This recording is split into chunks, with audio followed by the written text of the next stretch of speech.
In the previous segment, we discussed manufacturing, purchasing, and warehouse readiness. Now let's continue with the remaining operational and technical areas that CIOs must prepare before an SAP S4HANA conversion. Let's begin with project systems. In SAP S4HANA, network costing and easy cost planning store financial planning data centrally in the ACDoc planning table.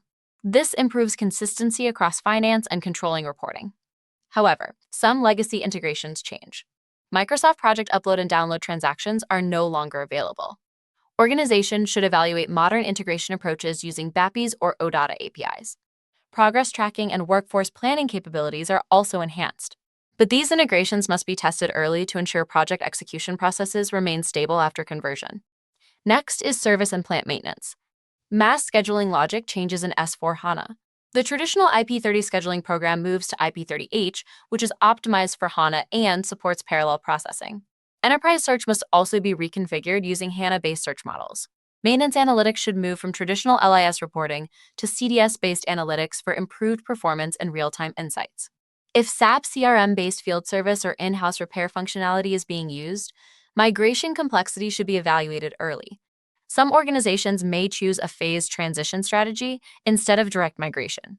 Finally, let's look at the technical foundation. Custom code remediation must begin early using the ABAP Test Cockpit and custom code migration tools. Deprecated tables and data model changes must be identified and corrected before conversion. Security design also evolves in S4HANA. Business user management links system users to business partners, and Fiori applications require redesigned roles and authorizations. BW extractors should be reviewed as well. Some legacy extractors are deprecated, and new CDS-based extractors may need to be developed.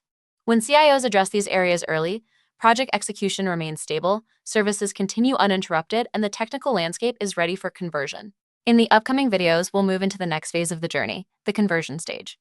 We'll walk through the key conversion topics, including pre-conversion preparation tasks, the actual system conversion process, and the post-conversion activities required to stabilize and optimize SAP S4HANA after go-live.